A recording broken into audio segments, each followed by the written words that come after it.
This is cool, bringing another TF2 commentary. I was trying to actually do this one live, so split up in part, I was talking, but as it turned out, my mic was off, and my mic was really crappy. So, yeah, there's problems with it. It's silent. I turned it off with any boost, it makes fuzzy noises, and then it totally destroyed my speakers with feedback. And I've been trying to fix it, but I've just come to the realization that I need a new mic. So at this point, I'm actually gonna see how long I can talk for. I was hoping to do a live commentary that nothing planned to talk for. I could just talk about video games, like, you know, I'm such a failure, or like, oh, that was a headshot. And in this particular gameplay, it's crap. If I'm gonna make a post commentary, I should actually strive to get better quality stuff. But at this point, I was just going for my first live commentary, just checking it out, testing everything. So as far as that goes, it was a total failure. And yeah, that's how this goes. And during this gameplay, there's a whole bunch of me just absolutely failing. And in regards of just doing stuff amateurly and not being able to get headshots. And on this one part up ahead, I'm trying to reflect rockets back at a soldier, but I actually just balls it up every single time. But as far as that goes, I guess I should talk about myself a little bit more. Actually care. So I play Team Colethehitman competitively. Now, when I say that, I don't mean I'm on a giant team or in a giant community with hundreds of people playing video games competitively. I go around the world and make money. That's not really what I do. I just actually started this season on UGC, and to anyone who's been around for 3 years, that didn't mean shit all. I want to get into it. It seems interesting. I'm sure some of you who are viewing this are in UGC, and why do you do it? Well, it adds a new aspect to Team Fortress, and even thinking about like making lobby gameplay, just so it's not random pubs. I might get stomped a lot harder than I do in pubs, but it's a little constructive. And for any of you who don't know, there's a website called TF2 Lobby, where you can sign in with your Steam account, and you can play in constructive competitive modes like 6v6, which is 2 soldiers, 2 scouts, 1 medic, 1 demo man, and you can off-class. And then there's also Highlander, which is the regular 9v9, one of every class on the team. And people use these in terms of scrims. People use these in terms of just getting out of pubs where one team has 5 spies and the other team has 4 snipers. And I like to think of it as a more balanced way to play the game. Like you'll run into 4 heavies and you just get demolished. But at the same time, usually these people I play against on lobbies, or you play with, have a higher skill level than someone who just starts out. So right now, this is on Valve server, and some of these people are just starting out. And I find when you play against people who are bad, it makes you worse. Like during the gameplay and after the gameplay, because you will pick up habits, and you will you won't expect the unexpected, basically. So that being said, playing on a Valve server is not a bad thing if you're new. If nothing but new players played on Valve server, you would get the same experience level. But the thing is, if you want to learn, if you're striving to get better, you should play with better people. Just asking a whole bunch of questions isn't gonna make you good. You're not gonna get good overnight. I have 1,500 hours on TF2. Am I good? No. Do I hit every single air shot that comes along my way? No. But I mean, I'm a reasonable player. I know how the game works at least. And I've actually written a couple strategies for different maps, and I love strategy, and I love understanding how a game works and game mechanics. And in that sense, I understand Team Fortress 2. That being said, is my experience level as high as some people have played competitively? Maybe not. Yeah, not. Probably not. And I've watched, not a lot, actually, a mediocre amount of competitive TF2 that's both in regards of 6v6 and Highlander. And that's what really interested me and wanted me to start playing competitively, because the skill level of these guys, the things they do, and most of it, if you actually think about it, is teamwork. You can't just 1v1. Like, you know, in terms of 6v6 scouts, you need to use your other scouts. You need to utilize that scout. You can, you know what's the term? Trap people. You can set up traps. Get one person to follow you, and then flank them. And then there's, as a soldier, one's a roamer usually. One's a pocket, and the pocket is the one who protects the medic, and the roamer is the one who will throw his life away willingly for a pick. If he gets a demo pick, his day is complete. If he gets another soldier pick, his day is complete. Even if he trades for a scout, his day is complete. And I wanted to play a roamer soldier for a 6v2, but I couldn't find one. So I ended up playing on a Highlander team for soldier. And there were some things that went on, mostly my fault. See, I neglected my responsibility to tell a team that I would be unable to make any scrims or games for 2 weeks because I was going to go get my first aid level 3, which would take up the priority of my time. So I did that, and then basically when I came back, they were like, "Oh, well, we replaced you." And like, it hurt, but it was like, I totally understand. It was my own stupidity. So, I mean, I'm not even talking about the gameplay. That's how stupid I am. But I think where I was trying to go with all of this and all of my tangents is Team Fortress 2, being a free-to-play game now, still has a lot to offer. I see jokes all the time of it being a hat simulator, or like Valve just likes creating hats and how they make a market off of virtual hats, and it is in one sense true.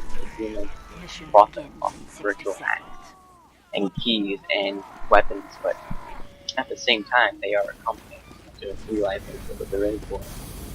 And Team Fortress 2 from free to play has opened up its arms to new players, in the sense that Team Fortress 2 would always get new players, like there are new players who would play Team Fortress 2, but it just opened up the floodgate, and there was, a whole storm of players who can, who joined up and are free to play, and that as a collective whole, like a class grade, that brings down the average of skill.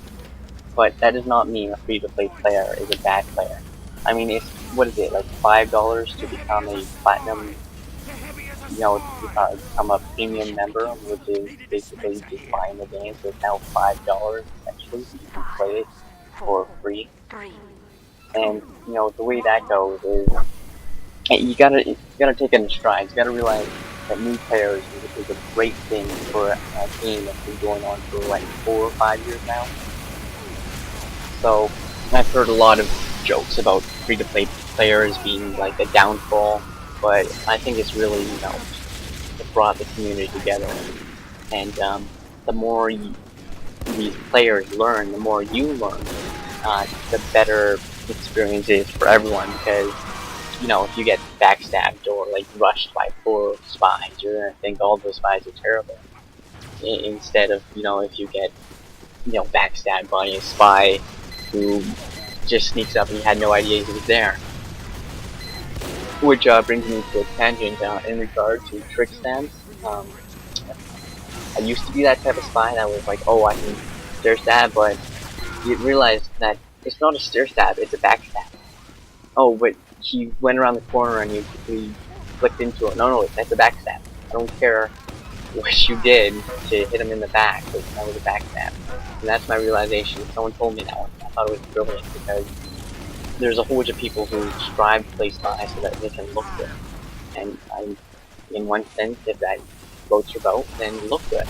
But in another sense, if it doesn't get the job done, you should probably switch up your game style.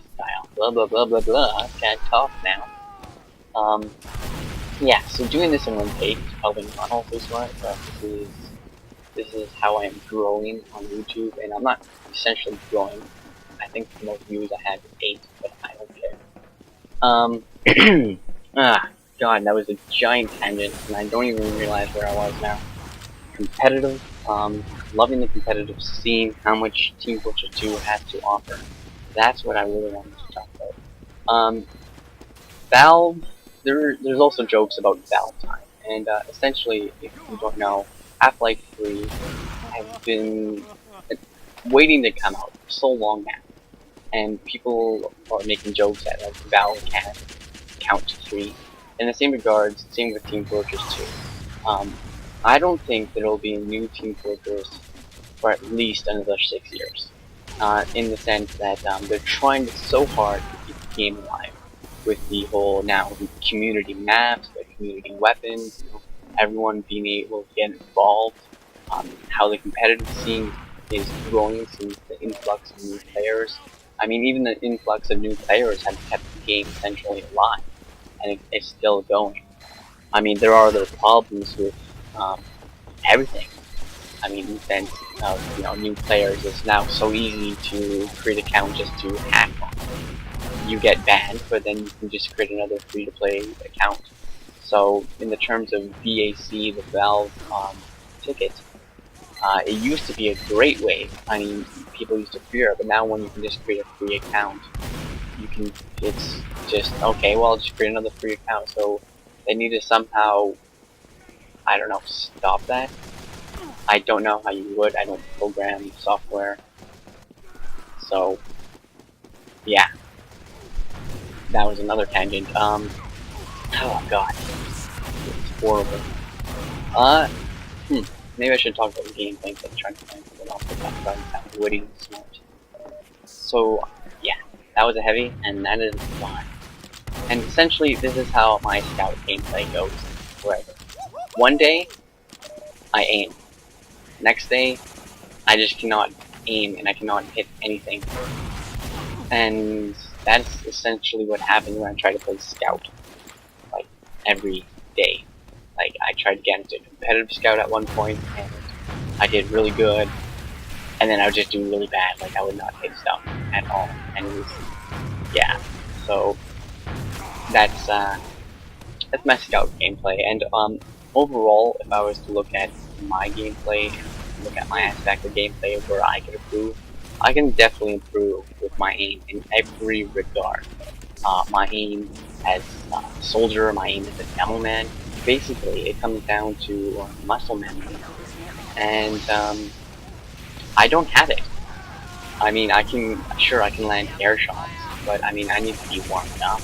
I need to have played soldier for the past 2 days and stuff, and if I was playing competitive soldier every day, that's the way it would go, but it doesn't. So I just need to focus on getting better and focus on, aiming. I can't even, like, what you were seeing before, I would sometimes get headshots, and then I would just, like, where is this a mouse? And then, like, just fail. And, yeah, so Team Fortress 2, awesome game. I think I've covered that. I think I've said that. I'm just gonna pour myself out to Team Fortress 2. Team Fortress 2 weapons, their weapons. Team Fortress 2 commentators. There are like, 7 billion people on this earth. Probably around 4 billion of them enjoy YouTube. And probably around, I don't know, 3 billion of them watch video game commentaries. Probably around 2 or 3 million watch YouTube commentaries, and probably around 7,000 to 10,000 are Team Fortress 2 commentators. What does that mean? It means I am a one person. 7,000. And to make myself stand out in that 7,000 is, you know, essentially hard. I don't have a giant hole above my head that says, hey, look, I'm Colethehitman. But in that regard, my goal here is not to make myself huge in a matter of days. I just want to put these out just so I can put them out. You know, put out because you can put out. No, why did I say that? Yeah. So in that regard, if you are a viewer of this video and you're like, hey, this guy is kind of stupid, I'm gonna hit that dislike button. By all means, go ahead. I mean, even, you know, thank you for having an opinion on my video. But if you're like, hey, this guy, you know, might be going somewhere, and hey, he's putting out crappy content now, but I realize he might have good content later, and I'm gonna subscribe, well then thank you. I mean, what keeps me going on this video is it me or is it you? I'm gonna call it a little 50-50. I'm gonna say it's half of it is for myself, and the other half is for, you know, wanting people to watch my stuff. Like, I want to be an entertainer. Ever since, like, I've tried being a comedian, the thing with comedians, me being a comedian, I can't write jokes. I'm not funny. I can improv. That's about it. You know, funny. And in that regard, sitting here not knowing what to say and talking to the computer makes me think maybe I should write scripts, or at least have like a topic to talk about next. So yeah, that basically covers this video. Thanks for watching if you did, and if you didn't, then you wouldn't hear me thank you, so I don't know why I said that. But yeah, thanks for watching. I hope you guys have a great day, and this is the conclusion of this video.